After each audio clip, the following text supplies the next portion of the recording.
to start off this session, I'd like to brief you about what the theme and what the breakup of this session today is going to be.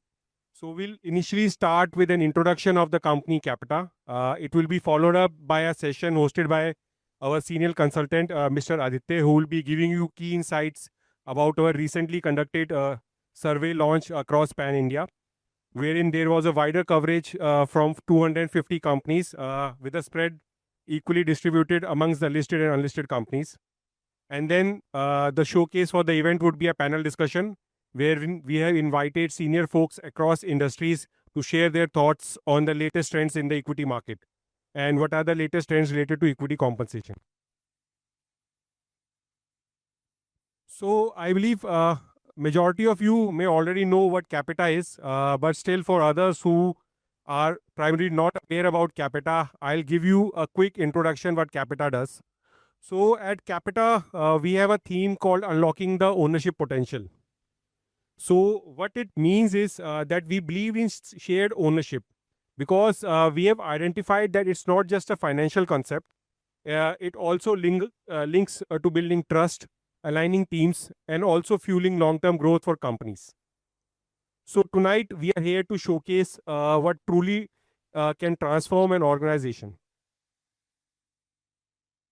So what our purpose is, providing an end-to-end solution with respect to ESOPs, whether it's from designing a resilient ESOP scheme for the companies or to providing a platform which manages the entire ESOP and its administration, or to providing support in regards to all the compliances, all the reporting which all the companies are required to follow.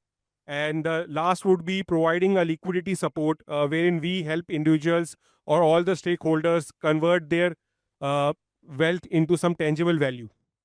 So that is the purpose of Capita. So if you see under the advisory, we provide end-to-end consulting with respect to designing of schemes. These could be robust schemes, these could be customized schemes as per the company requirement, basis the benchmarking that we do. Then it is followed by a digitalized platform which helps manage your entire ESOP journey, whether it's from issuing your grant letters to acceptance of those grant letters or exercising via the platform. Then the third part becomes the reporting or the compliance, which is of extreme importance for companies in today's environment, because you understand that a lot of authorities are being extremely diligent about all the compliances. So we provide end-to-end compliances in that regards.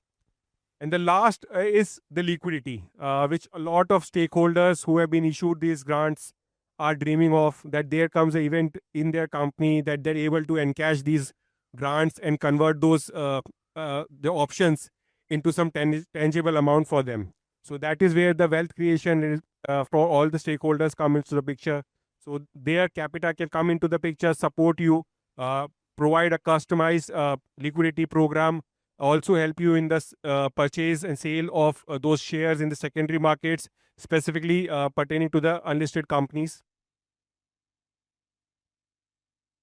So, so where it all began? So it was a concept or the brainchild of our esteemed founders. So we have three extremely forward-looking founders. So we have Mr. Ravi, who is the Chief Executive Officer. Then we have Mr. Lakshman, who is the Chief Operating Officer. And lastly, we have Mr. Vamsi, who is the Chief Technological Officer. So it was their concept of taking this concept of equity compensation digital and also to take it global, not restricting itself to Indian location. And just to add on, so there's a good news in terms of company. We have achieved a milestone. We have recently raised Series B, and that has been done from participation from one of the largest wealth management companies overall at a global level. The name is Charles Schwab. So what we have recently understood is that not just providing the platform or the options or the solutions is enough.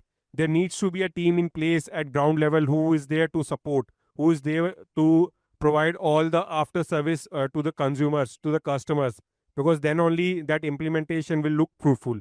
So talking about the team who is currently working across the NCR region, So we have Mr. Jalaj Sinha, who is heading the business development, followed by me, who leads the region for the north.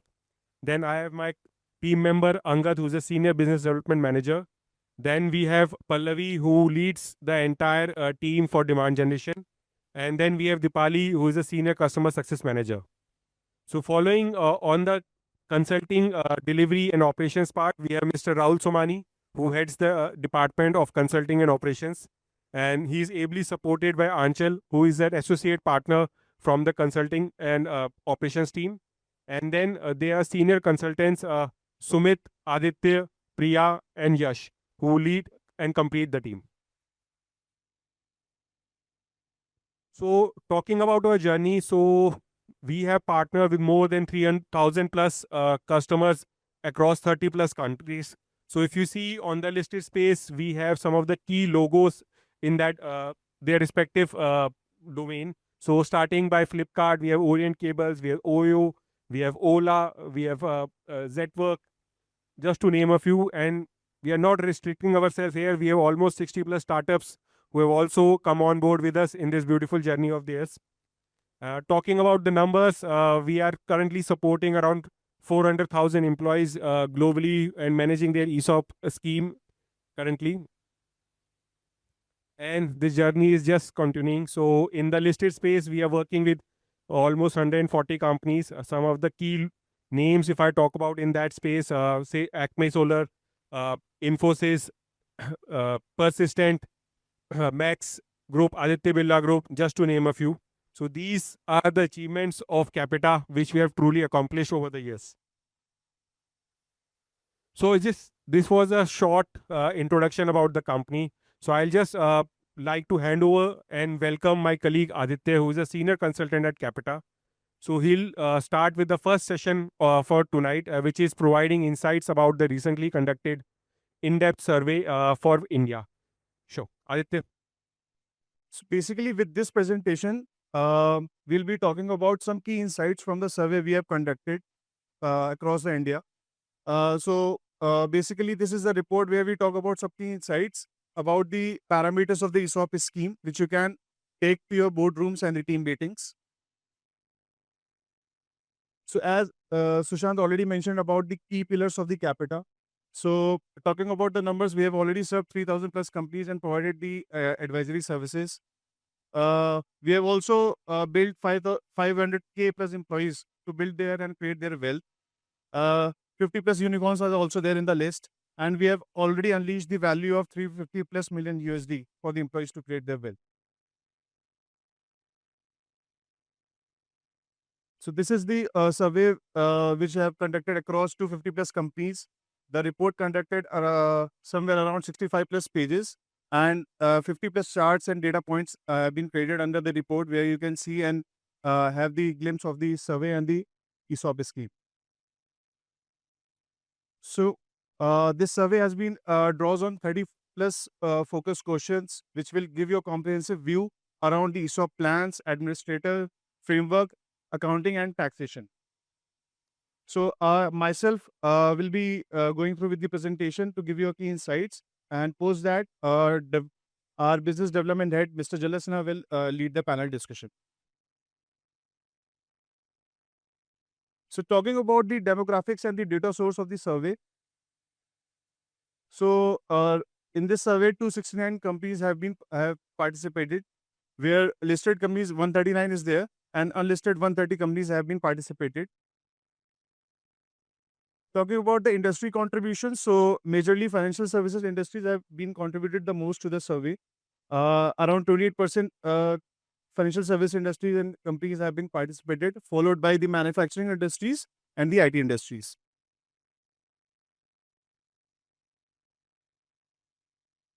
Talking about the size of the companies, so majorly established mature company have participated the more. The 43% companies have been participated in the established and mature segment, followed by the growth stage companies and the startups. Talking about the employee size, so majorly 1,000 to 5,000 employee based companies have been participated the most, that is 32%, and accordingly 500 to 1,000 employees have been participated. Talking about the department, so majorly we have received the responses from legal team and the HR team because they are more involved in the ESOP process. So we have received the responses mostly from those teams. And talking about the designations, so majorly from the top level and the company secretary, we have received the responses. So the first key insight about this survey, that why to implement equity compensation plan. So what is the objective behind implementing the ESOPs or equity compensation plan? So the objective this year as well, retention and reward continue to be the primary drivers for the company to implement ESOPs, and followed by attracting new talent or achieving performance standard is the key objective for the companies. And while keeping these objective as to implement equity compensation plan, around 96% companies, both listed and unlisted domain, have actually achieved either partially or fully their objectives. So the next insight about the route of implementation. So in this parameter, we have seen a greater change, greater shift, because now the company is moving towards the trust route as a preferred route of implementation. Uh, so there are many advantages for the trust route to implement as a SOP scheme. Right now, the listed company has almost a equal proportion. That is 52% going with the direct route and 48% going with the trust route. Whereas unlisted companies, so in unlisted space, the direct route is dominating, because the thing is they want to avoid the compliances part coming from the trust route, and also coming seeing the employee size of the company, they don't want to be involved the trust as well. But right now we can see that from 22 onwards to 25 survey, we have seen that from 43%, now 48% companies have been opting the trust route. The reason is very simple, that while implementing the ESOPs to trust route is quite easy for the employees as well as companies, uh, because from the employee point of view, the trust can provide the cashless facility, that they don't have to pay the exercise price and the taxes from their pockets. The trust itself fund them and transfer the partly shares. Whereas in case of unlisted space, why the trust route is preferred now as compared to 22 survey? Because sometimes in unlisted space, company don't foresee any liquidity event to happen. So, and for that, they cannot even provide the monetization or exit to the employees. So the trust can play a picture here, that they can provide the monetization or buyback their shares from the employee and provide the liquidity to the employee.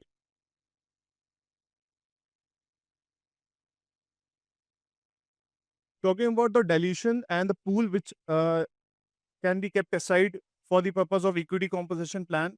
So as we can see that for the listed space, majorly companies are keeping a ESOP pool of up to 5% only, because their generally capital share capital base is so high, so that these percentage can either serve the purpose to attract the new talent as well as retain the key employees of the company. Whereas unlisted space, we can see that more than 10% pool has been kept aside, because they are in the growth stage. They want to keep as much as pool to be with them as a ESOP, because they want to attract new talent in the future and also want to cater the ESOP scheme for a longer period of time. So in this slide, we have also seen that while keeping a major portion up to 5%, but we have seen a shift from greater than 10% as well in listed space, because the company is also for looking for a broader participation as well. So beyond the leadership level, the company is trying to make a balance between managing the dilution as well as expanding the coverage beyond the leadership level.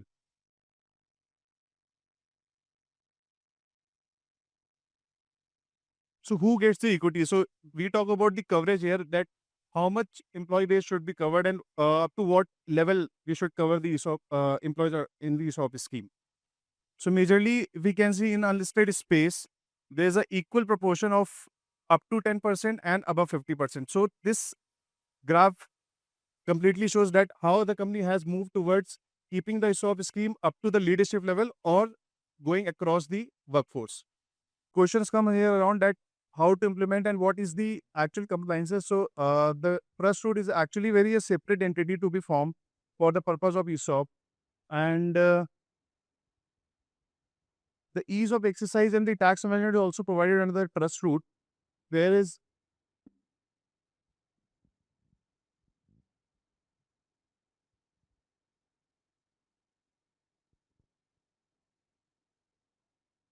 How does it help? How does it do it? so basically when in unlisted space, when company don't foresee any liquidity event like IPO or any fundraise round happening where they can actually provide the liquidity to the employees, so the trust can buy back the shares from the employee and pay the benefit to them coming out of ESOPs. So, and that shares which have been purchased right back from the employee, they can use for further. In the non-trust based ESOPs, you cannot buy back. So you can buy back, but company have some restrictions as per the Companies Act. So there's some restrictions. Whether the trust has been a separate entity where they can buy back their shares without any limitations.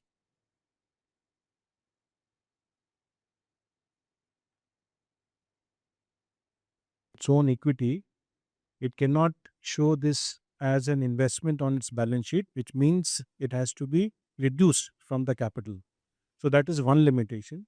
Second is raising fund. So if I am cancelling my equity, I cannot issue the same class of equity for a certain period, which means that during that period I am restricted to raise funds in equity.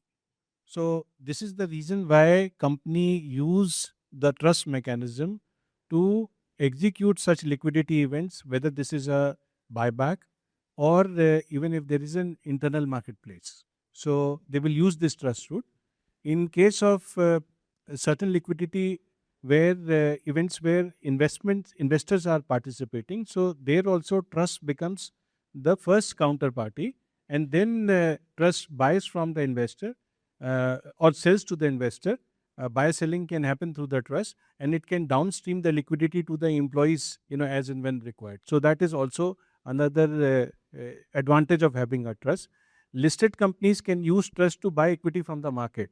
So if companies who have reached to a certain level of resistance with respect to primary dilution and they want to explore the secondary market route, then they can also use the trust route to buy shares from the secondary market. So there are multiple nuances to the trust structure, which we can talk about it. Yeah. Excellent. Thanks.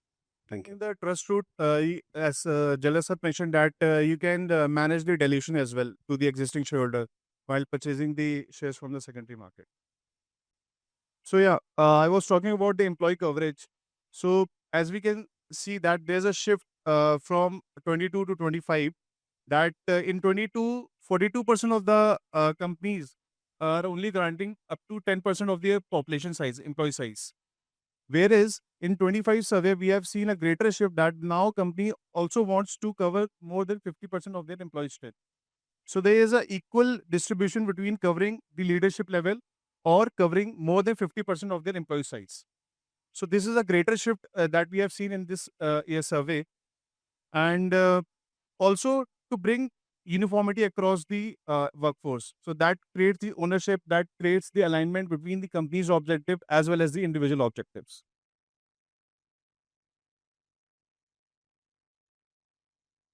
Same is the case in listed companies as well, that right now only the leadership level is dominating when it comes to ESOPs and granting ESOPs. But however, as we can see in 22, only 10% companies have been granting ESOPs above 50% of their population size. Whereas in 25, 18% of the companies have given ESOPs of more than 50% of their employee size.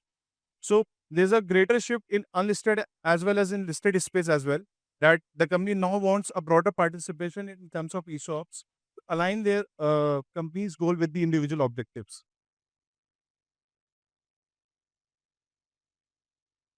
So talking about the grant practices, we have seen that in ESOPs, we have so many instruments to implement and to grant the employees. The most preferred instrument in India is that ESOPs and RSUs, where you actually can create the sense of ownership to the employees. Because in other instruments, talking about SARs, where we just settle the appreciation value, or talking about the phantom units or cash settled SARs, we don't create a sense of ownership in them because that is only the benefit they will get. There's no shares to be transferred in that. And in case of SARs or talking about equity settled SARs, the certainty is not there. So they are not most preferred instrument. The most preferred instrument is the ESOPs or the RSUs. RSUs is the basically a US terminology. RSU is nothing but ESOPs given at the face value. So in unlisted space, 72% of the companies are granting ESOPs or RSUs. And talking about multiple instruments, only 28% percent companies have been granted other than ESOPs and RSUs or along with RSUs. Same is cases with the listed companies at 69% of the companies granting ESOPs and RSUs and multiple instruments have been granted under the 31% of the companies.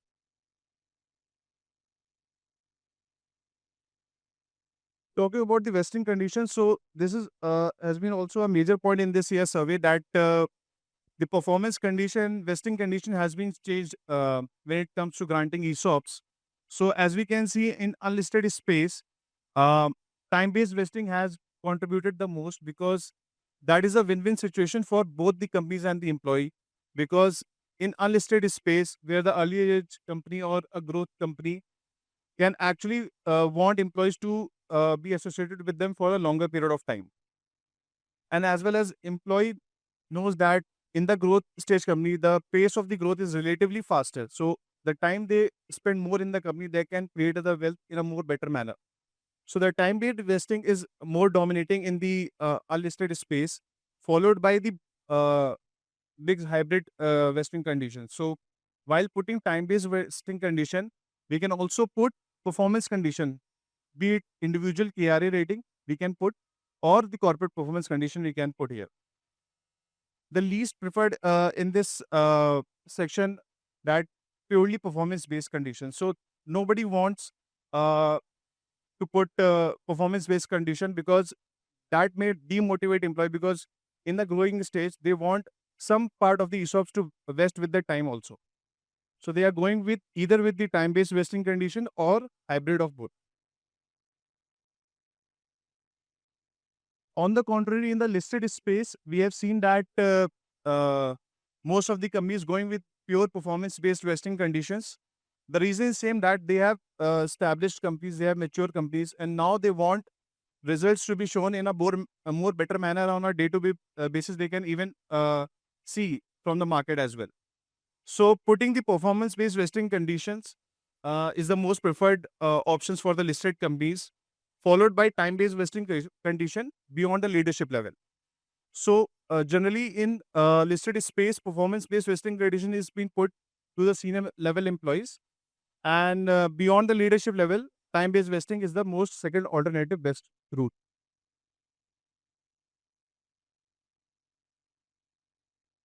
In line with the performance vesting condition, we have seen inline growth, inline trend in terms of exercise price. That in unlisted space, most of the companies prefer the fair market price to be their exercise price. So they don't want employee to get ESOPs at the discounted price or at the face value. Most of the companies preferred at the money valuation to get ESOPs, and whatever the appreciation and contribution they can make in the growing stage, they can earn or create their wealth from there onwards.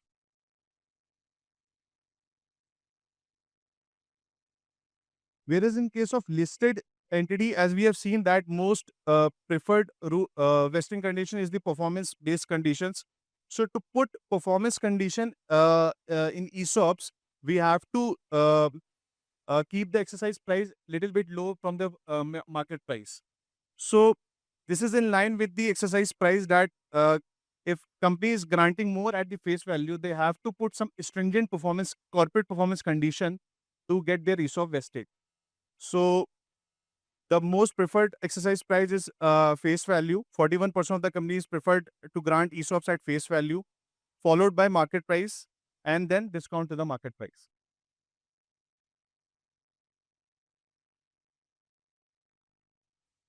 Talking about achieving liquidity, so in unlisted space, we have seen that most of the companies link their ESOPs to some liquidity events or to some events where they want employee to get their benefit or they can exercise and create their wealth.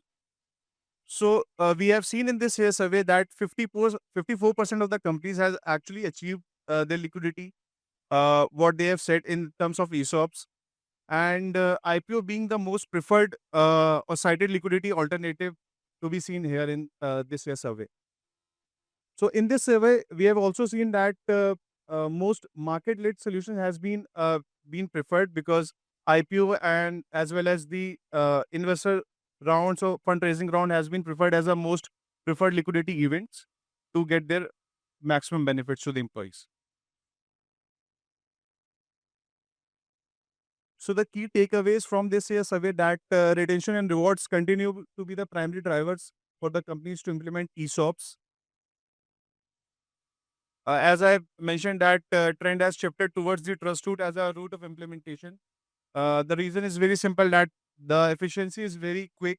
The turnaround time is very quick because we have already parked the shares in the ESOP trust and the trust has to just transfer at the time of exercise.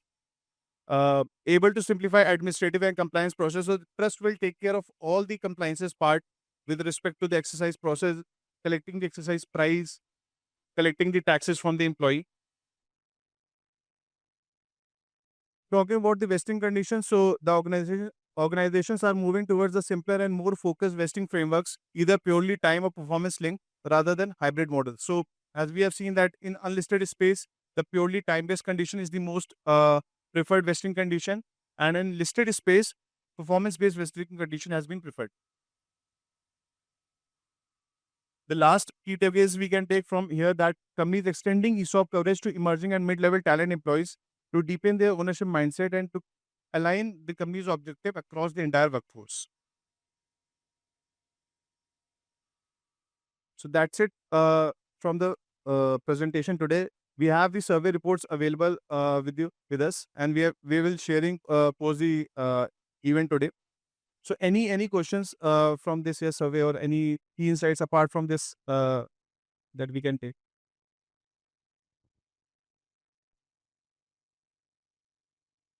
Asking to this Siddharth Jin Association. With the top 3 industries. Where you see the broader participation beyond leadership for ESOPs. So basically, if I talk about manufacturing industries, has been shown that they have extend their coverage to the entire workforce. So as you can see that in JSW Cement recently, the IPO has come. So they have actually grant to the plant heads or to the plant laborers, workers as well, the ESOP value. The number is very small, the value is very small, but they have given the shares to the workers as well, the plant workers as well, to actually create the sense of ownership with them. And also it aligns the entire workforce. So basically, if a departmental is getting ESOPs and not the team below him, so that will create some discrimination between them.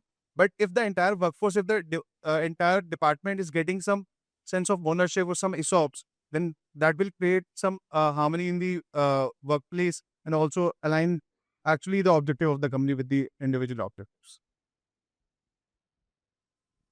Is the tax impact possible also via for it? So the tax impact from the company's point of view is nothing, sir. But for the trust, there's a tax compliance should be levied, because when the trust is actually there's a difference between the acquisition price and the exercise price, the capital gain or loss will be levied. So suppose the exercise price is higher, what the trust is receiving from the employees, and the acquisition price where the trust is actually purchasing the share is less, then the then the trust will levy the capital gain tax, because there is a capital gain to the trust. So that is the point of time where the trust has to pay the taxes. Also, while being the shareholder of the company, if the trust is holding shares of the company, so they will be receiving dividends, they will be receiving some other income as well. So then also that will be counted as income and tax will be levied. So there is a separate process of compliances to be done for ESOP trust as well in that case. So in case of unlisted company, the वही के part is already submitted to buy of the payer. So how pity that our Piet Avega Tina answer to all the two that this is the correct valuation. So, sir, the thing is, you have to actually discuss or communicate them that the valuation has been done in a very true and fair manner.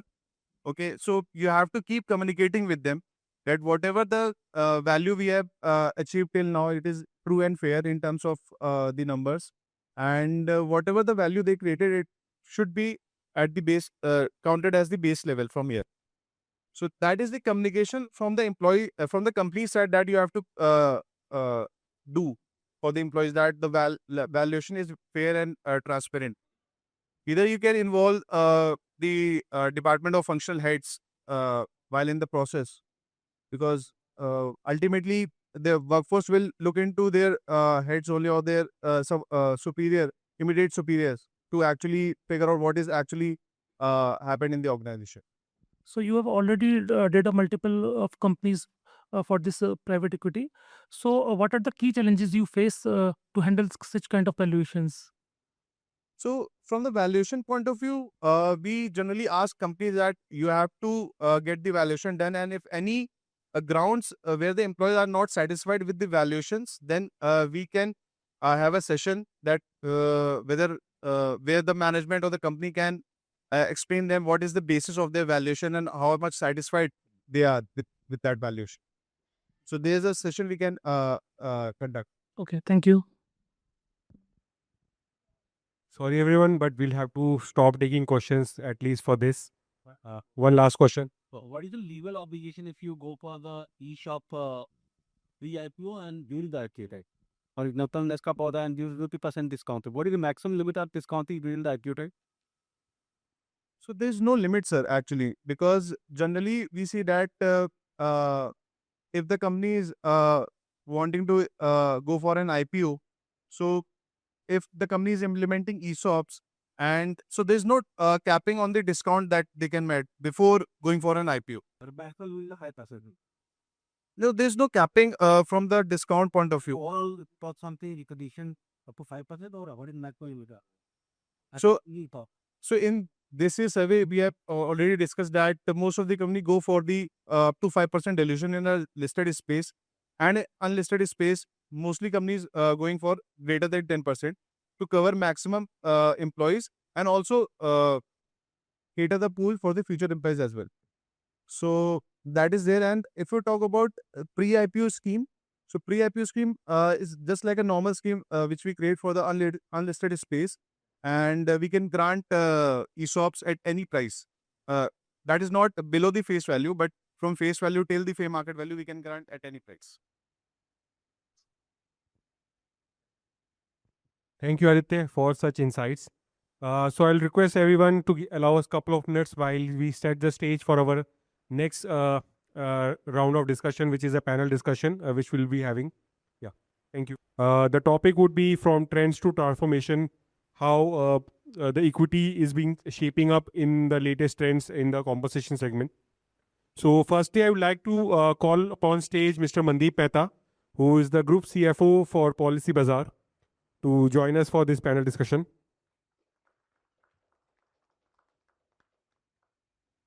Next, I'd like to call Mr. Atma Godara, who is the Vice President and also heads the function for People and Culture at Acme Group. And lastly, I'd like to call upon Mr. Jalaj Sinha, who is heading the Business Development Team for Capita. Yeah, over to our esteemed panelists.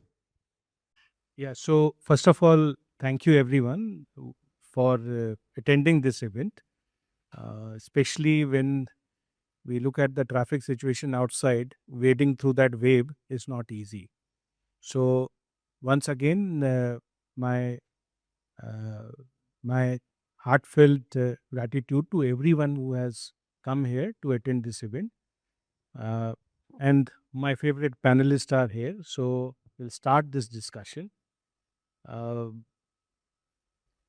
Mandeep, Policy Bazaar was established in 2008, and it is almost 15 plus years for the business.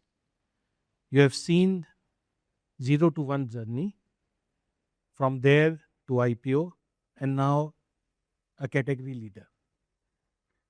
Tell us about the programs which was implemented by Policy Bazaar.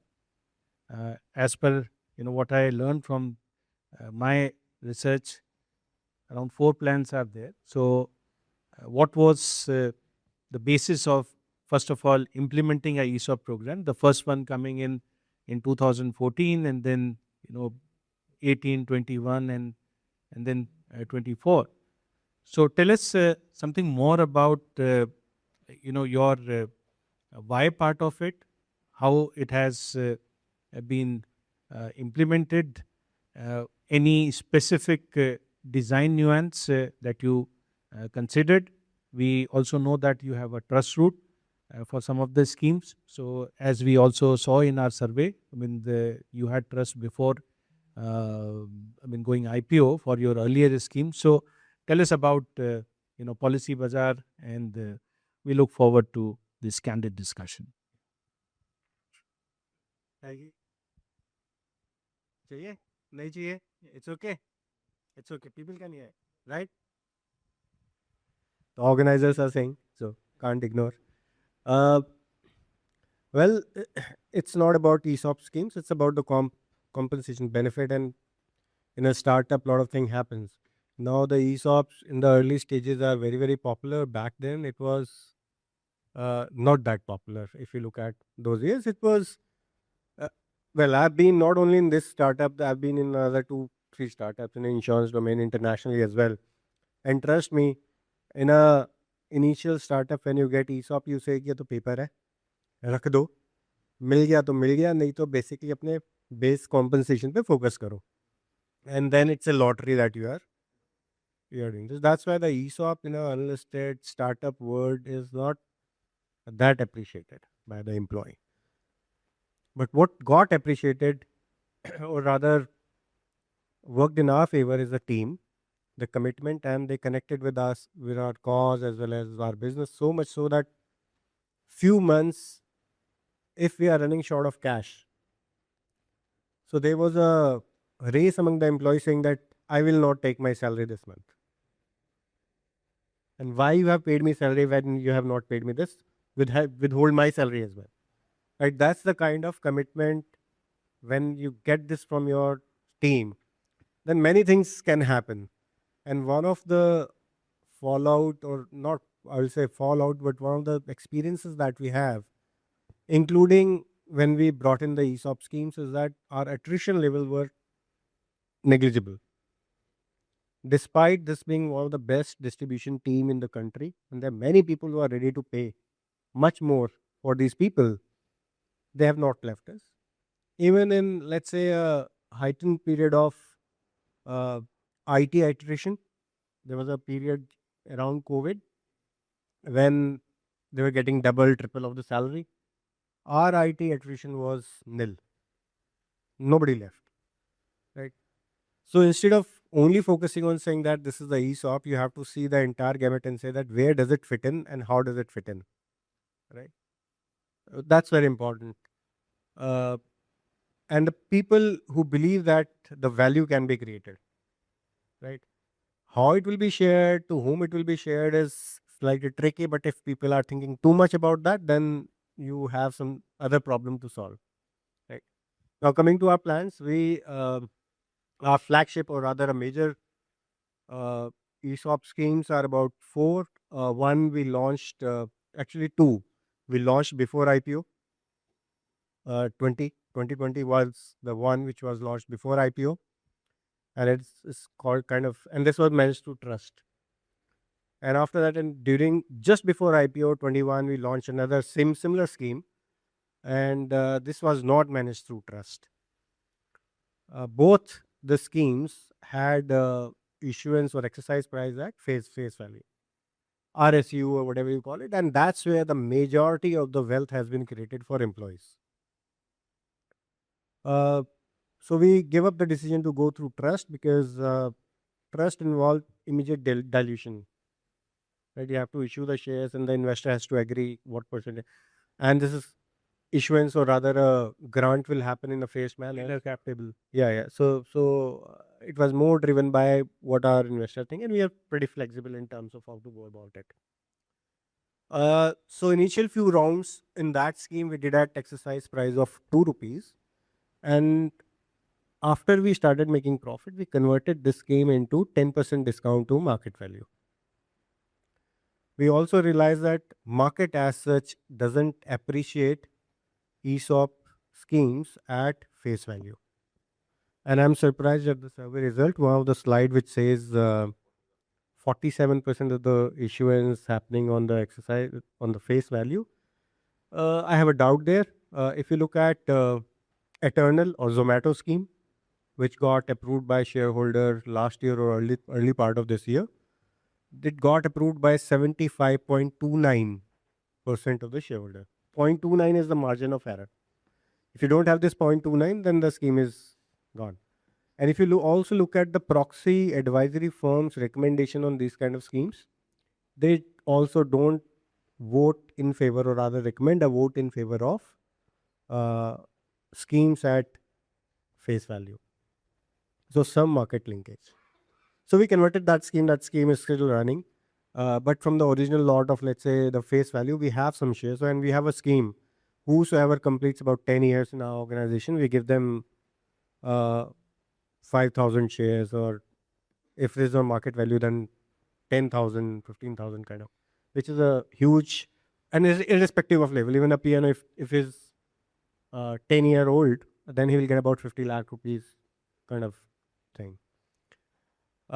Then the latest scheme which we have brought in, that is again discount to the market value, but the vesting condition is linked to the market price. If we hit a certain market price in next 3 to 4 years, only then it will vest with people. Otherwise, it will not. I hope I covered Yes, your question. yes. So that is very clear and fair points. So, I mean, just to respond to the RSU equation, we are also seeing, especially in the last few years, there has been increased use of deep discounted options, or as we call it, RSUs or face value grants. Just to take some examples there, ICICI Bank, HDFC Bank, they came out. Infosys has a RSU program. Wipro has a RSU program. Even the companies in the Aditya Birla Group, the top 4, they have a RSU program. In fact, we did a study of the Nifty 50 companies, and we found that, and we only scratched almost only 15-20 companies, and we could find out that in the last 2 years, the wealth appreciation was to the extent of 10,000 crores plus. And the reason why it happened was because of the RSUs. And post-COVID, this trend actually got more strength, because companies may have cut costs, the cash cost, and they would have tried to compensate it through RSU plans. So those are the the way we look at the survey. I mean, it was in line with some of the research work that we have done. Now we dig deeper into policy badla here. You mentioned that initially it was face value options, and then you gradually moved into market price, sort of. So how this transition was in terms of communication, in terms of managing the expectation there, because in the money options are always risk free, and the employees would have appreciated. So that is my one question that I wanted as a follow-up question. Second is Policybazaar has done very well, growing by almost 50% CAGR in the last 5 years, 6 years sort of a period. So was there any role of stock options in that growth that the company was able to achieve? I understand the stock options coverage is still at a top level. This is not a broad-based scheme. So did the performance and the coverage at a very senior level sort of held in achieving that performance that we have seen in the last 5 years on the top line? And now I think we are operating profit margins are also positive. Yeah, okay. So there are 2 reasons why we will go for discount rather than RSU. The first is purely your P&L. If you are issuing a stock at, let's say, at discount to the market value, the hit to the P&L is lower. And when you get listed, the expectation is that you should be profitable. And profitable means profit before tax or actually profit after tax, free cash flow, right? This is where the discounted cash flow method work. So that's the objective. So you see that, now I need to be profitable.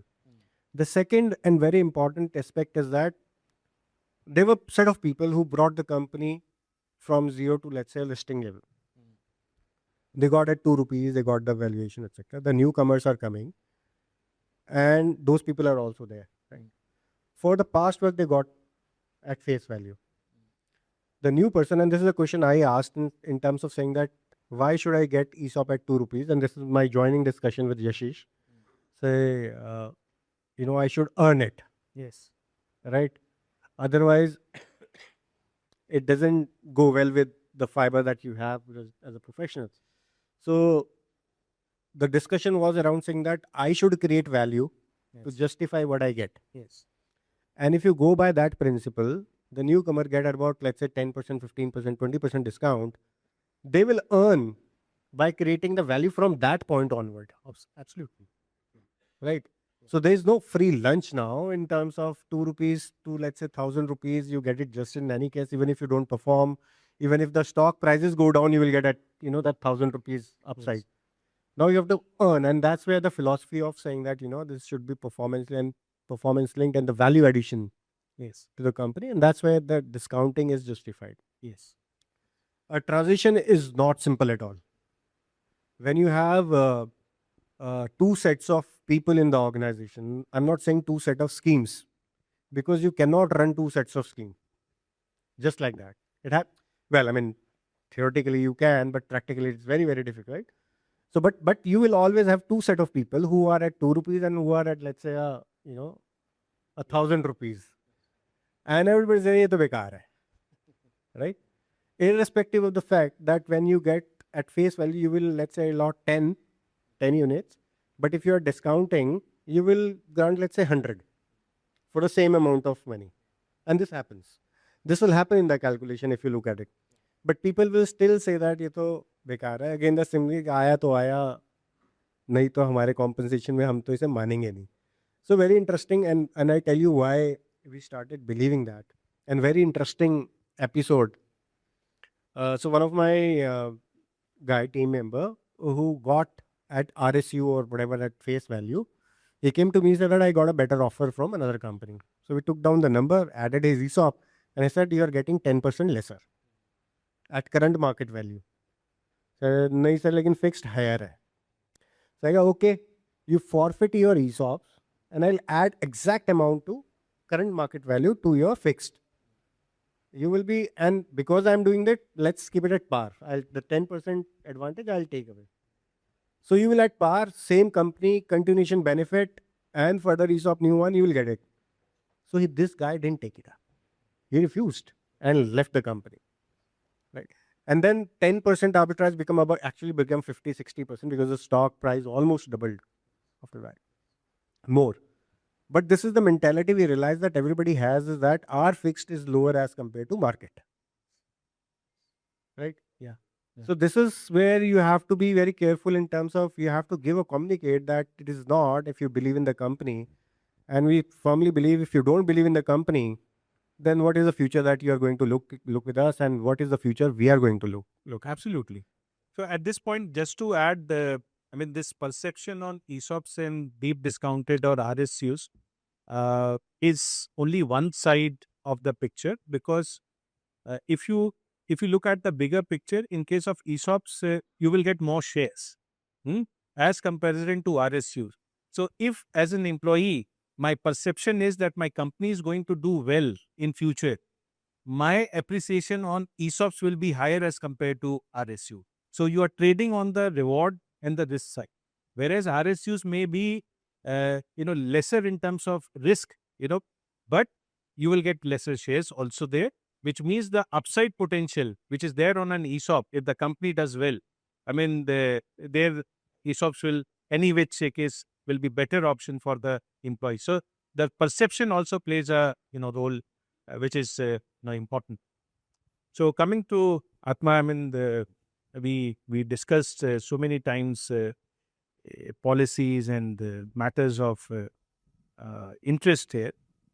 You came from a very different background, which was an MNC background, worked with Netflix earlier, and you joined this company, which then you take it to the IPO, and you implemented your program before, just the IPO was around the corner. While the company was established, the business started somewhere around 2015, and our first scheme came in 2024, right? So, first of all, my question is, why was not this implemented? In case of Policy Bazaar, we have seen, I mean, those days, ESOPs in unlisted companies was not very favorably looked upon because lack of liquidity events. Uh, you know, I mean, absolutely, today, unlisted companies would implement program early in their stage. Even sometimes they implement pre-series A also. So, in your case, what took time from 2015 to 2024 for the company to, implement it, the ESOP program, and IPO being the queue that now we are, going to be listed and there will be liquidity to the program. What was the sense when the first scheme was implemented? So, yeah, I mean, they would like to hear your views. Sure, Jalil. Thank you so much. Mandeep, very interesting insights, and I have a couple of questions which I will come later. Yeah. So I think first I will speak about why the scheme now, and then probably I will talk about the hearsays and why it wasn't there earlier, Yeah. as in it's more attractive in unlisted companies. So the idea is that when we were going public and we were filing our DRHPs last year, the we saw the market, and this sector is in a very demanding stage right now, and there's a continuous talent crunch. Everybody is getting into renewable or green hydrogen or other stream of sustainable businesses in the energy side, where it's very difficult to keep your talent, in the scheme of things. That no, okay, how will you retain them and how will you ensure that they will stay with you longer and don't leave for the competition? So that was one of the genesis of bringing this scheme, and of course clubbing with the IPO. Somewhere my guess is, and what I hear around also is what Mandeep has already covered, that until you are not listed, people really don't have belief in the system, in terms of, it's just a piece of paper. What will happen to it?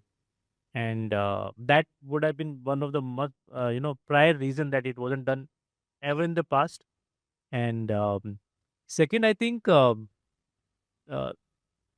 while this business started in 2015, this business went through multiple cycles, and that has to do a lot of with the policy makers, regulatory changes, what the government is trying to come up, and what are they trying to do new things. So that was one of the reasons probably IPO didn't come earlier, because after 2022, 23, the business also came back in a way, right? It started and went through a lull period in terms of what is happening, and with the new regulatory changes, it again became one of our major goal for the government, 500 gigawatt by 2030. So that's why it happened, and these two things got clubbed basically to instead of that. Yeah. So, by the way, both Atma and Mandeep, they represent organization where the total market cap is close to $10 billion. So that is like 90,000 crores. So that's a big achievement. Atma, just going back to you on the structure. You have also implemented your program through the trust route. So, I mean, this is where we are also seeing, and the panelists here, both of them have trust structures in place. I mean, in case of Policy Bazaar, this was for the earlier scheme. We will ask that question to you, that why you moved to direct route from trust route. So, what was in your mind when you implemented the trust route? Well, we know, and I think from the audience, there was a question also about what are the benefits of the trust? So what was the primary drivers for you to go through the trust route, not the direct route? Yeah, for us it was very simple. I mean, pretty much entire team is new in terms of how to handle the scheme and how to handle the compliance once you go public and everything. So idea that how do we can manage it effectively. That was the only reason we had. So going through the trust, that was the only reason which we chose. That how can we manage it more effectively?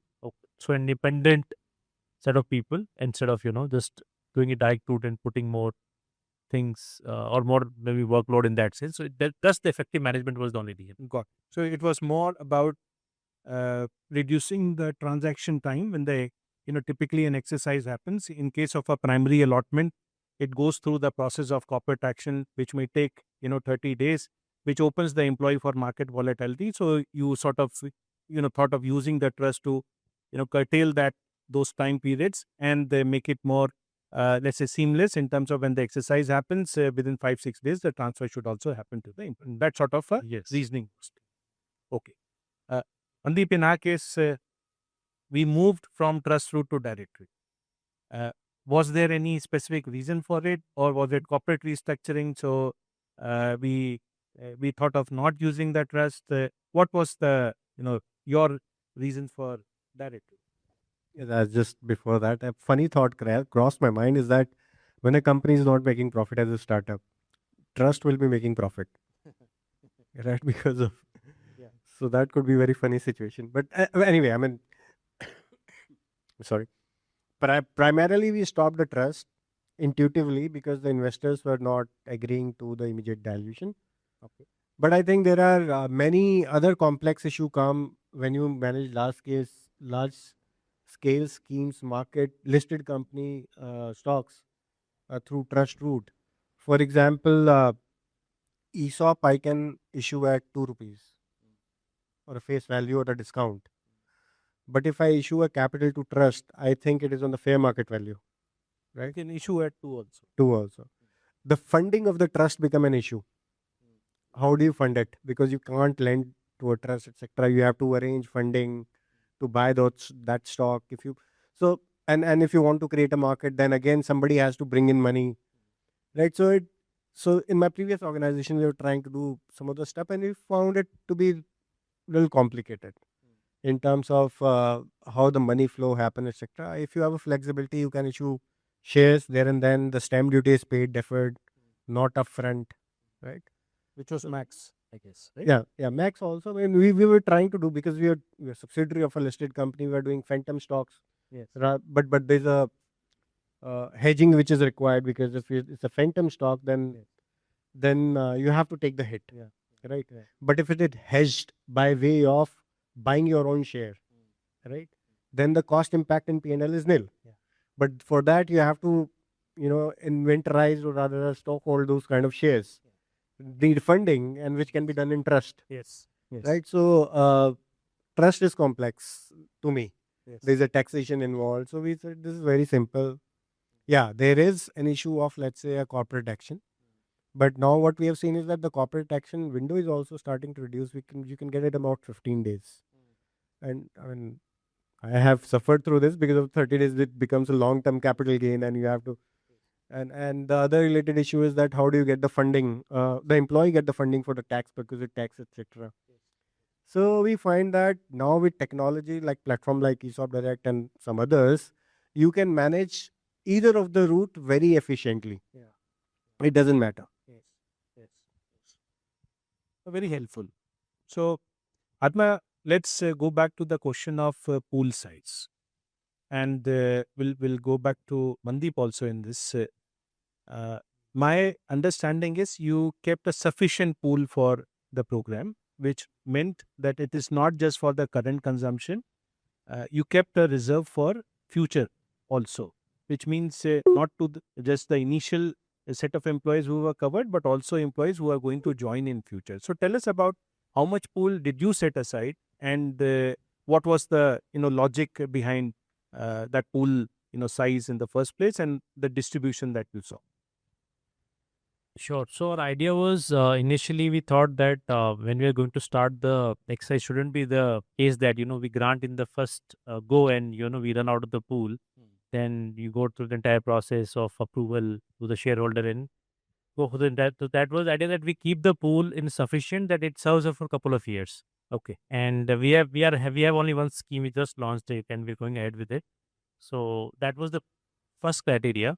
And the number what we've taken is again, it wasn't like so we say it's not a very very scientific and detailed calculations. We sort of approximated calculated that, for next couple of years, how much we will be shelling out eventually in terms of the grant. So that was the criteria we did a calculation. Was it more than 10%, more than 5%? How much sort of you set aside from the paid up capital? No, it was less than 10%. Less than 10%. Okay.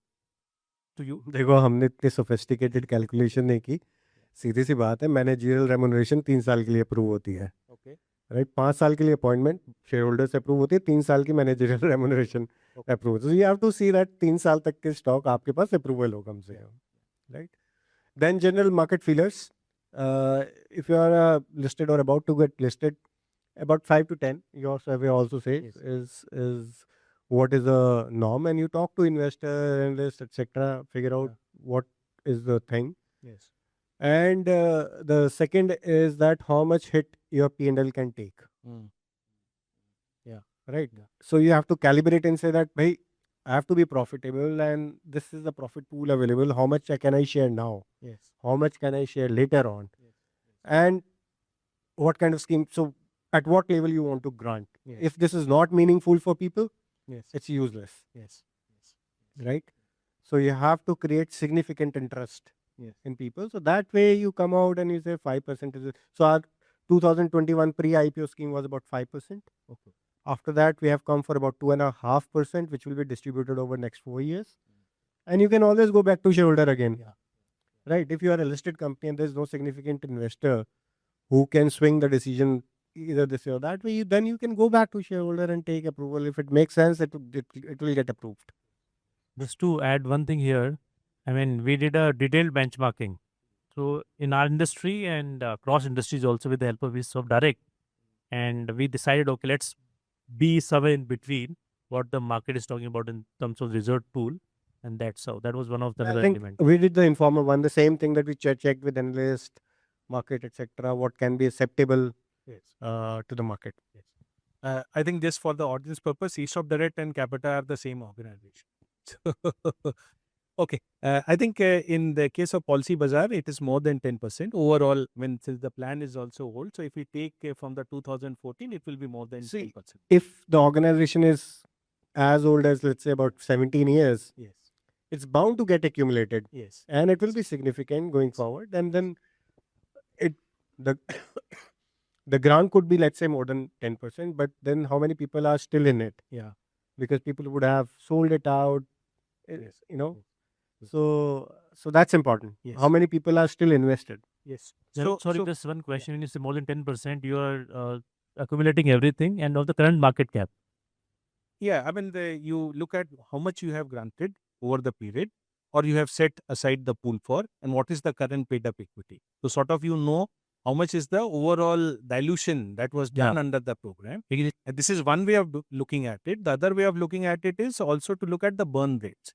So how much is the burn the company is doing every year, which is how much I am granting every year to the paid up equity.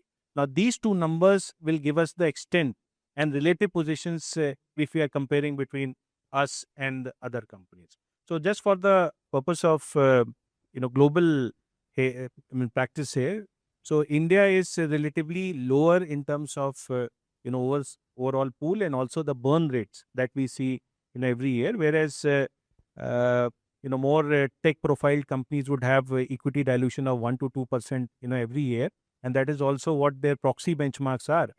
Whereas India, you will find it will be 0.20%, 0.3%, sort of that range. ICICI Bank had around 0.50%, SDFC had 0.77%, which were the sort of highest outliers over there. There are others also. So why it is so? The reason being because we don't cover more employee, and the coverage also is limited. There also we are lower. The global average is somewhere around 30-35%, whereas Indian average is somewhere around 10% or lower. So that is why the pool size and the burn rates are lower as compared to, that's a separate, discussion altogether.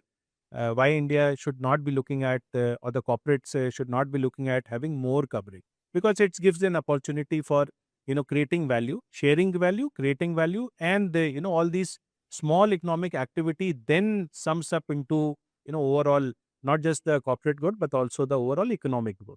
Yeah, just to add there, sorry, because you mentioned the global benchmark.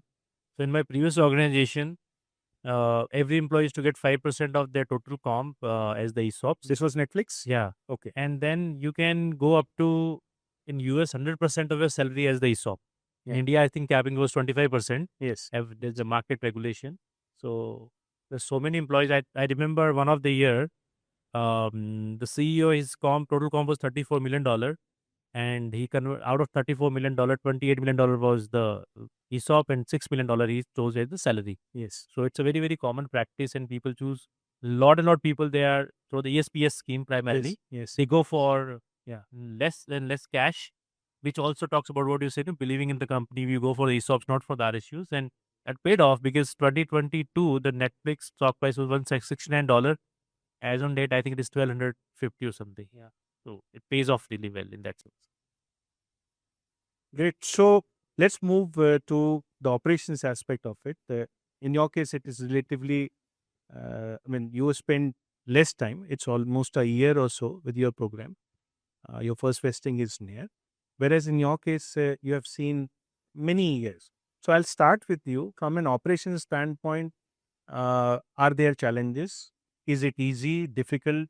There are so many nuances to it in terms of compliances, in terms of corporate actions that takes place, in terms of taxation, in terms of Companies Act. Listed companies have to follow SEBI regulation, trust regulation. All those are there. So how did you? For you, was it very easy to administer it? Were you able to maintain all your timelines in terms of compliances? All that was perfectly SOP driven, or you face challenges? And if challenges, then how did you overcome? This question generally get asked in a sales pitch. Okay. R is a hybrid system. We are very flexible. We have a system in place, but most of the task is done manually. Okay. People are very, very approachable, friendly. But we don't miss a timeline. We don't miss a compliance. Okay. People are experienced in terms of what need to be done, when it to be done. But we are not fully utilizing what can be done through a platform. Got it. So as you rightly said, we are taking baby steps and we are learning a lot of compliances, a lot of things. All of us, the secretarial team, the legal, the finance, HR. So I am a user of the Capita platform. In OYO, at one point of time, we gave RSUs to all the employees.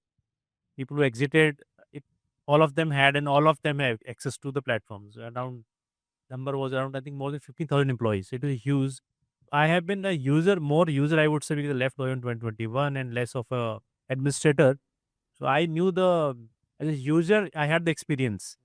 And this is what we have done. We could have done it very early in when we launched the scheme, but we started this process late, and I think hopefully we're going with this week.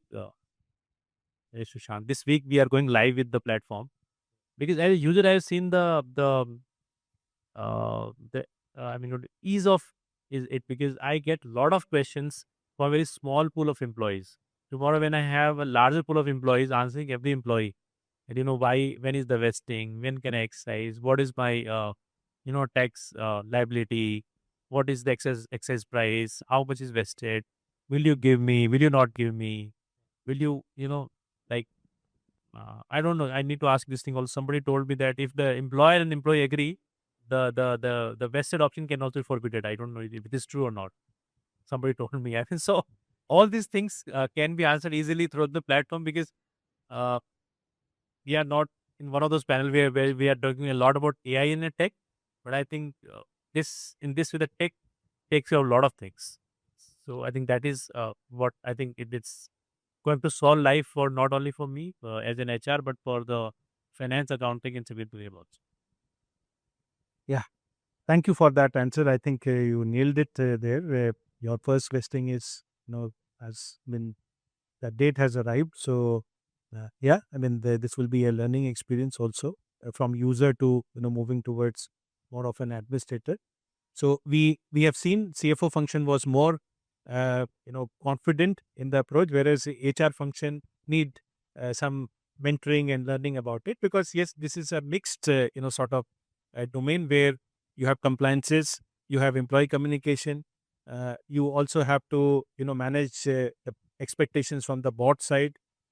You also have to think about what I'm going to do now because my first vesting has happened. Is it the time to come out and do a fresh grant, or shall I hold? I mean, those decisions you'll have to take as you enter into this more. So I think we are reaching to the last part of this session. I don't want to hold anyone for the dinner. We are grateful that Mandeep has extended his time. He told me that he has to leave by 8:45.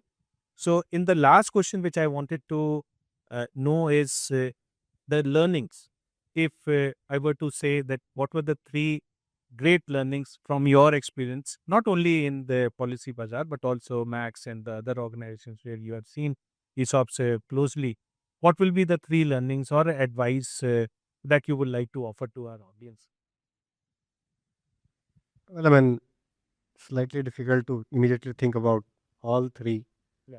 One is that you cannot create wealth in job, right? That myth has been busted because of the ESOP. And the example where you can do entire comp in ESOP and then you create unprecedented demand, wealth. It has happened in our case as well. I mean, if you look at the Infosys, the first example where people made crores and we said, yeah, कैसी company है, बहुत बढ़िया company, किसी तरीके से job मिल जाए, right?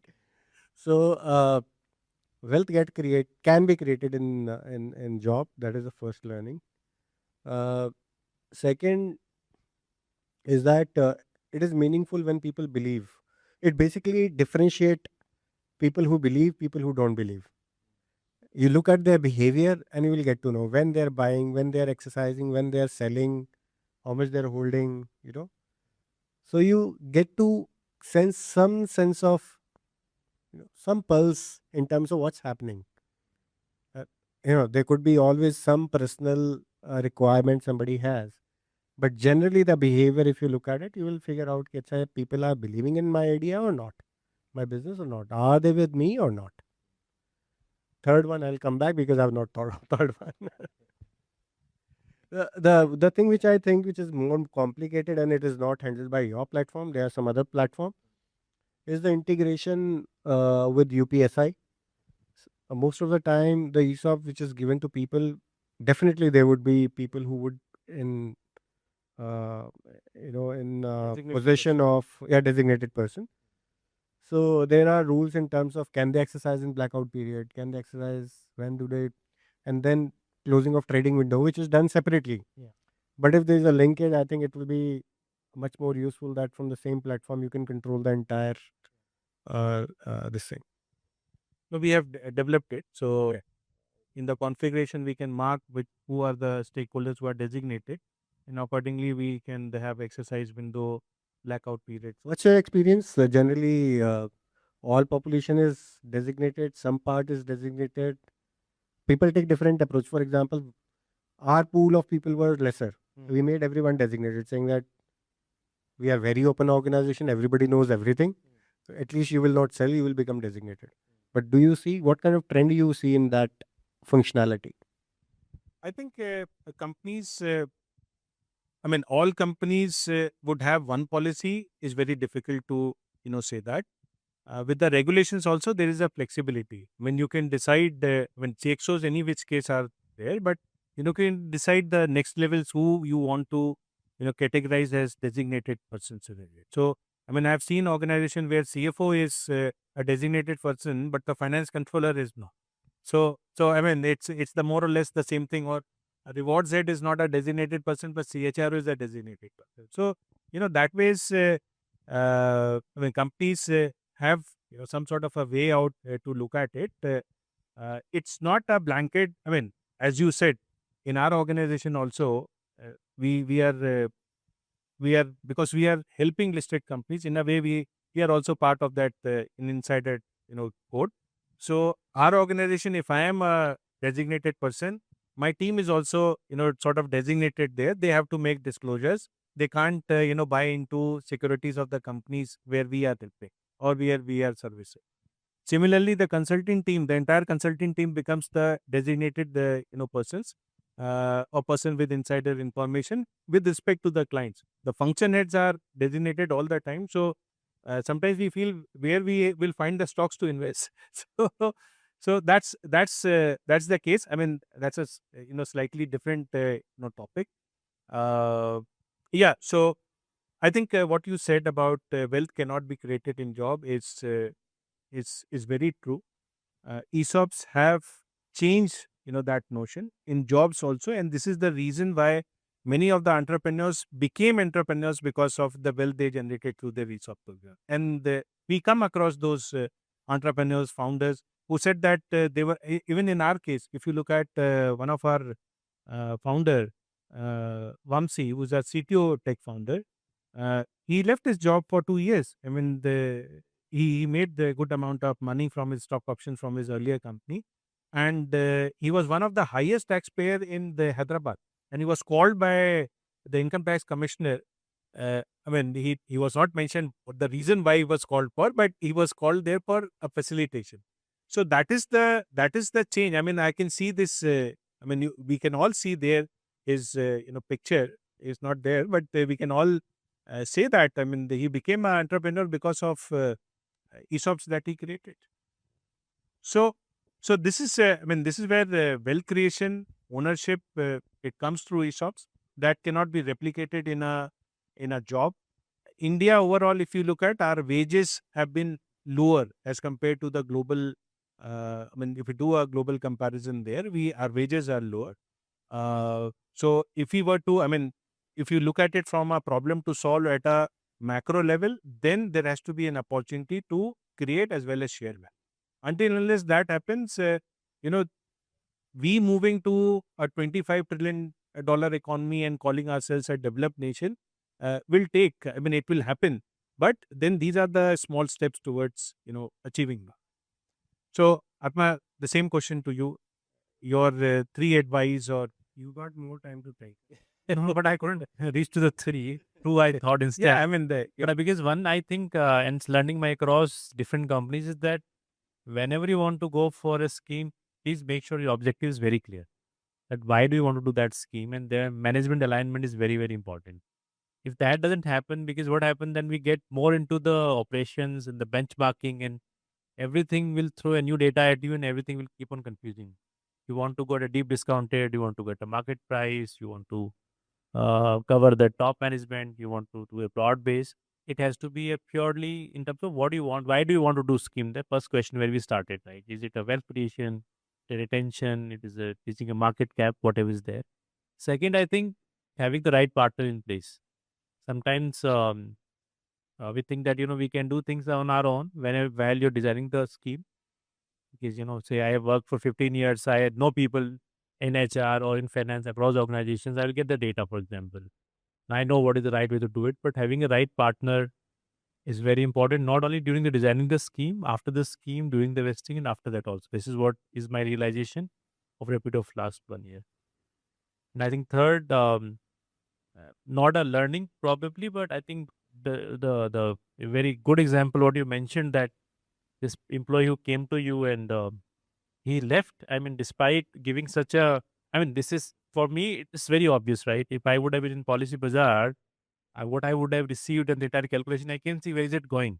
It's not difficult to predict what I think, but you rightly said masses don't see it like that. For them, what is in hand is more important than what are you showing me over a period of 3 to 5 years. I think how to crack that on the employee side. I mean, it's a good thing to be guided. Can I say the third one? yeah. Okay. There will be an absolute consensus when you come out with ESOP scheme. That scheme should be there.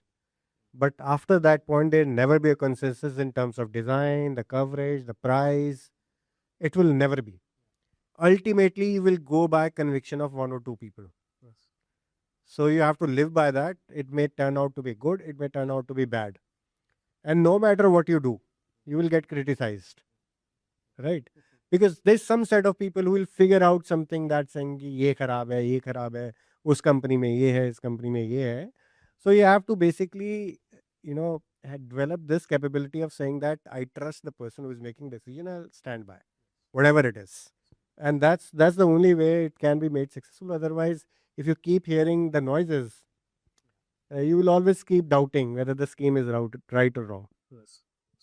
I think that point we can take it as an underline to cut the clutter. I think the simple way to put this is if you give something, it will come back to you in some form. And I think we from the finance background we can relate to it. The cash cycle, which is if you invest 100 rupees, it goes through inventory purchase, fixed product, finished product, getting created over there. Then there is a sales receivable, and it comes back. It is not 100 rupees. It is more than that, and then that keeps on going on and on. So what you give will come back to you as well, and this is what the companies needs to also. I mean, many of you would be planning to implement a stock option program, and my senses and my career into this practice of over 15 years, I have seen life being changed. I have also been a recipient and a beneficiary of stock options. All of us would have, so we can buy for it. In overall sense, stock options helped me believe more like the owner within my own company, and this is what I also tell my team in our organization. Just to, if you allow me to give my practice here, in my organization, all of us have stock options.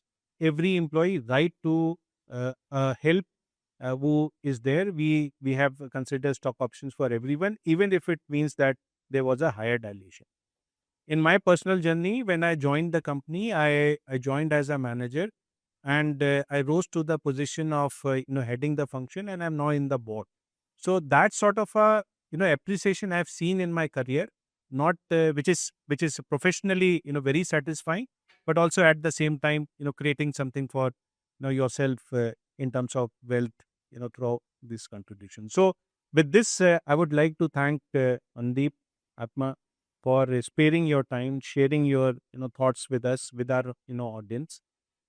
We can quickly take one or two questions here. I know everyone would be looking for famished and hungry. So we'll open the dinner. There's a good bar we have, so please use it. So any questions from the audience, we'll be happy to. Yeah, I actually. Yeah. Hi, thank you. Hi, it's lovely listening to all of you. And I was telling Angad, this is one of my favorite subjects. Um, Now, like ESOPs, it's just there's just so many things happening around ESOPs with so many companies, and you've already covered it in different parts. But um, um, I am curious because I missed the section of your when you shared your trends report. How, first of all, do you have a before and after comparison of the difference ESOPs has brought to the companies? The impact analysis. I'm not sure if you've covered it. And also, it's a beautiful tool when we look at it from the outside, and that's what you were also talking about. That it looks to be a very promising attrition control tool, wealth management tool. But what is the flip side also of it? Because there's so many. Like there's so many different stories also we hear when it comes to ESOPs. So for a mid-size kind of a company, a before and after story, if you have, and what is the flip side of it? Yeah. So in the survey, we don't have specific examples, but I can give you cues that you can use to study a company and the impact of ESOP. So one of the data points that we should be checking there is the increase in market capitalization, because ultimately the business is there for serving the shareholders, and the business has to increase its value. So that is the basis of it. So whether the business has increased its value or not is one fundamental point. Second is there improvement in growth, which means is the top line growing? Is there improvement in efficiency, which means is the margins improving? So that is the second, sort of a data point which should be looking at. The third data point is the culture aspect, which can be measured through either, culture, how would you measure? It's an abstract. So you can look at attrition. is the attrition high, low, in the industry, where it is in that comparison. So if you have these 3 data points, you can measure the performance of a company and relate it with the program, how much they have diluted, how much burns they are, doing every year, how many employees they are covered. And then you can analyze this across, companies, as such. Now, on the flip side that you said there, what could be a flip side of it? See, business is a very dynamic situation, right? There are companies who have not done ESOPs and they are still, very successful. So, for example, if we take name of Tata Consultancy Services, this was a company where I used to work earlier before I joined, Capita and ESOP Direct back then. It did not have an ESOP program, but still, it was a very good company, darling of the investors, leading name. I mean, you go anywhere in the world, you talk about Tata Consultancy Services, people will know of it. I mean, this as a business. Similarly, there are other companies, as well, who have not implemented. I mean, large size companies who have not implemented ESOPs, but they are also into, top 100 companies in terms of the market capitalization. So whether we say this is a flip side of it, or this is, companies only who have done ESOPs are doing well, companies who have not done ESOPs are not doing well. This will be a very limited lens to look at. Company will be a successful venture where, every angle, every strategies are placed well, whether this is your market, whether this is the product that you are selling, whether this is the people who are, supporting. Actually, we work for people and people work for us. So, what is that quotient look like? So there are so many things for a business to be successful. So just to say a flip side, basis one factor, I think would be, sort of limiting. Can I throw the question back to the people and see how will they measure? Yeah. Impact? Yeah. So, if I were to ask you, how will you measure the impact? Or would you say that, whether ESOPs, shall we do, not do, my business will still grow? Or how would you, respond to it? The same question that you asked. And to all actually, yeah, every fear, very bad. Yeah. My question is the first time we talk about the two setup questions. So first question I responded, but second was missed out. Do I find out any kind of contribution of your ESOP scheme for growth of the Policybazaar? Okay, glad that you noticed that, picked up, because I was also saying it's a reh gaya. And actually, this is the same question which she asked, and I want to pick your brains, the entire group, in terms of how will you measure whether there is an impact or not. For example, advertisement, branding. When you invest in that, you incur an expense. How do you know that this is working or not? How do you know ESOP is working or not? I have my views, and I can talk about it.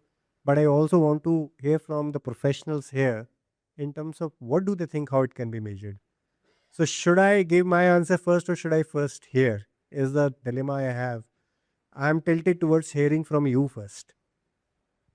And the group, anyone in the group actually. So see, if you talk something in terms of participation, in terms of sense of belongingness of the organization, because it's in terms of cultural transformation, it is say to say something. This is my company.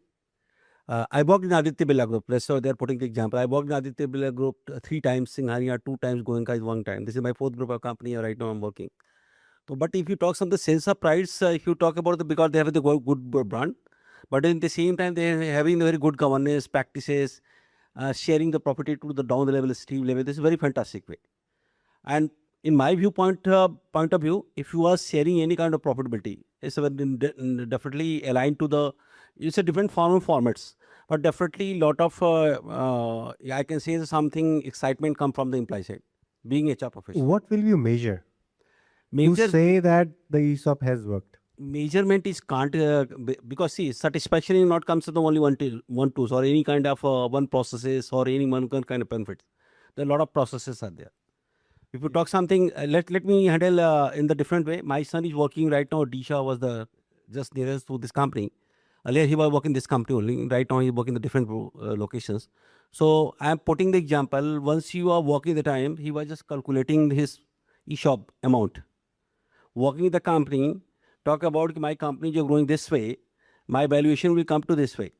I will must stay for some other company. So stability becomes something alignment with the company coming the very big way. So, if I understand correctly, this is a valuation, this is a measurement for the Nature. employee. Nature. But for the company, there is no tangible measure of looking at how much value it has. If the somebody living, see, if you have stop the brain drain of the any of the employee, any of the company, which just to make the stability of the quite good candidate, definitely impacting the profitability of the company. The other way side I'm seeing. Anybody else? Anything to measure?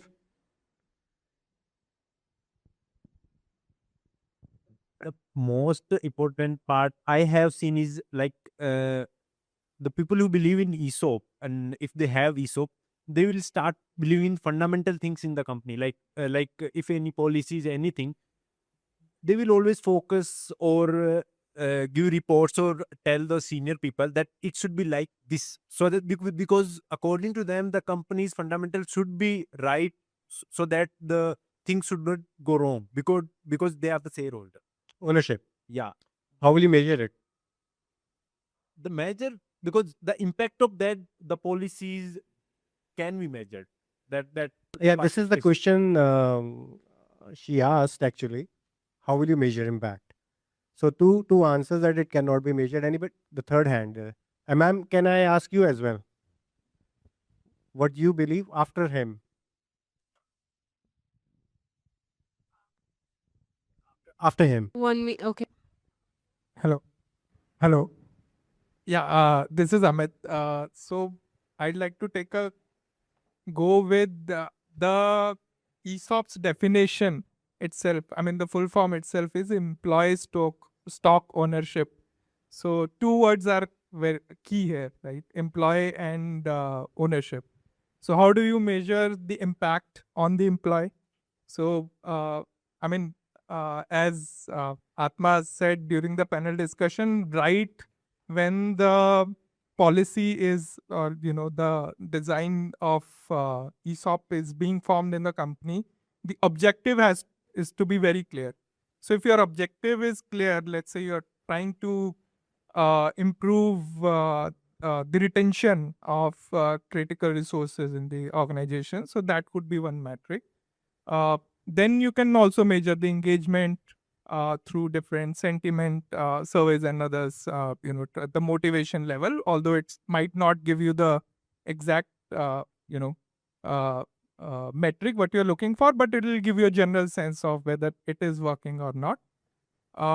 Secondly, ownership is definitely can be measured by only the output metrics of the company, the P&L and everything. So if the company is doing good, the health of the company is good, I think overall we can say that it's gonna work. So that's my thought.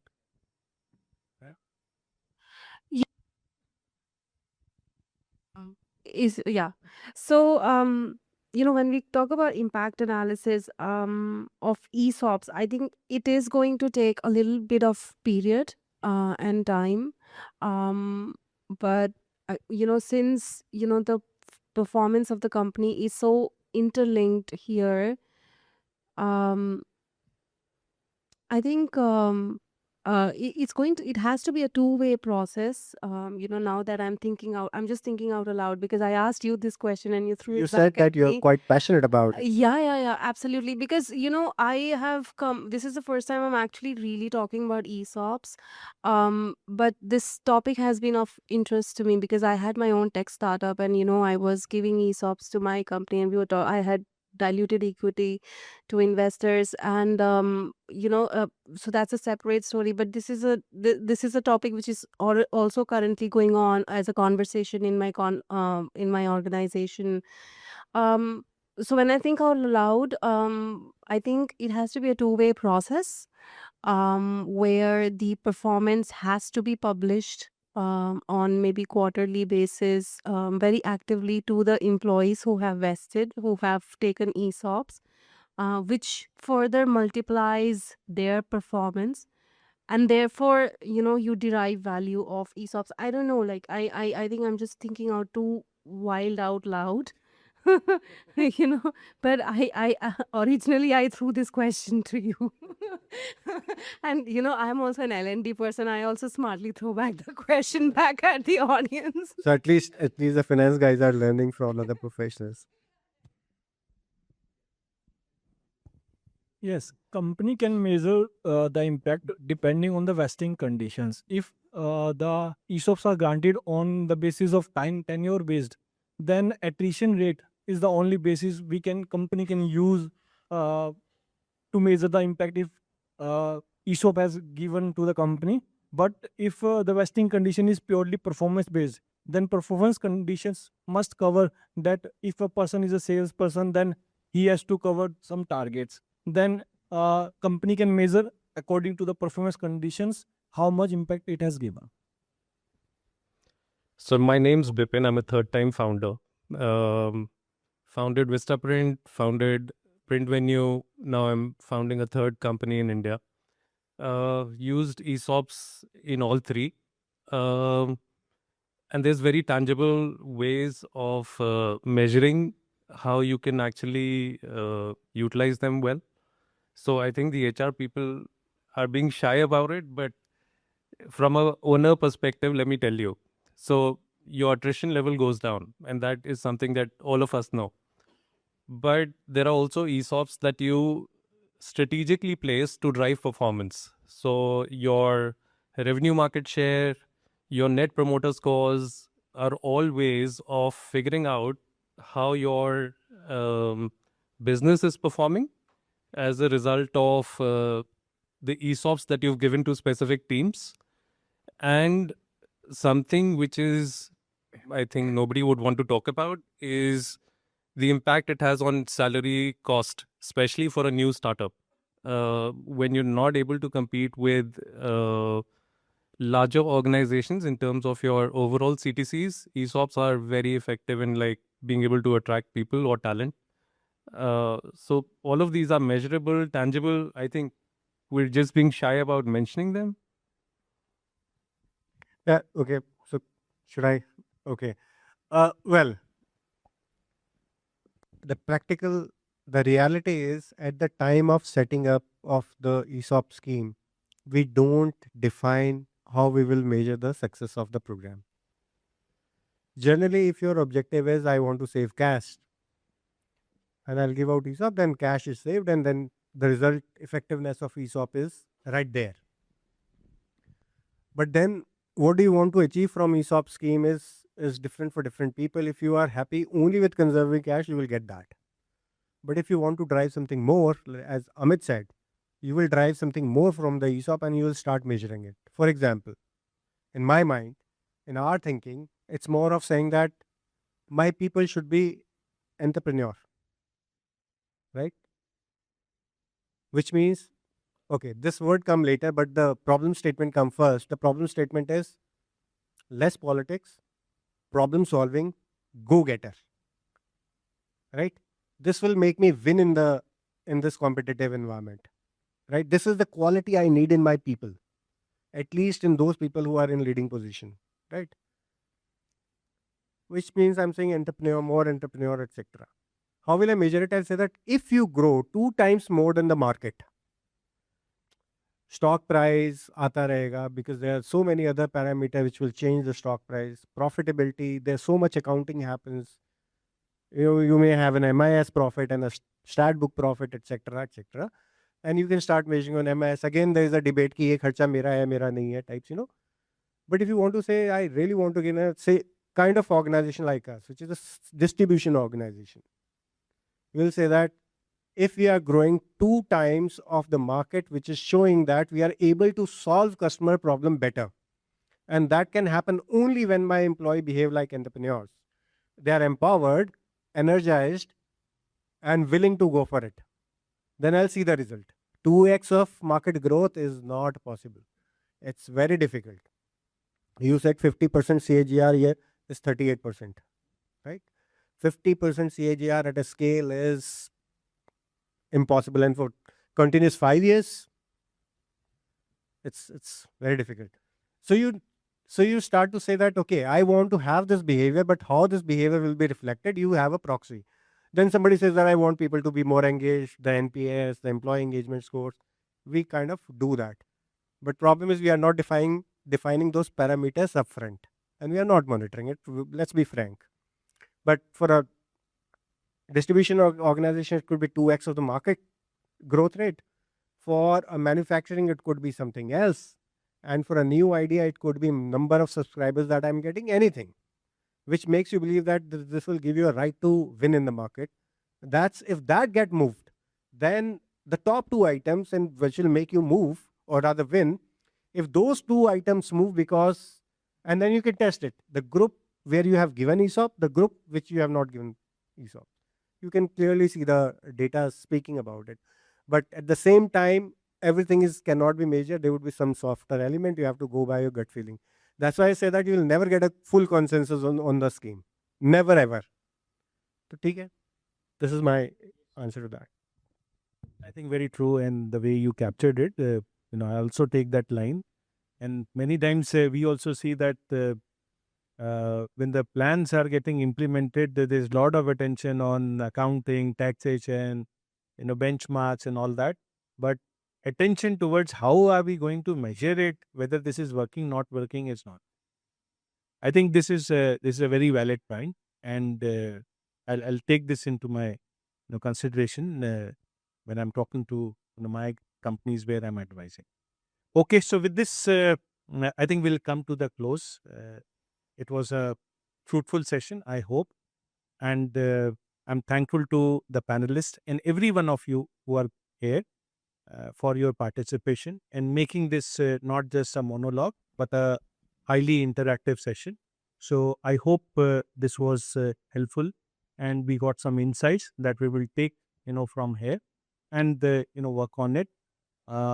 We'll be sending this report to everyone, all the participants. So you will have this is about 60-pager plus report. So there's a lot of data points over there that we would be. And thanks once again to the panelists for sparing their time, and also everyone who has come and attended our session. Thank you, everyone. Yeah, thank you. I'll just like to ask Jalaj if he can give a token of appreciation to all our panelists.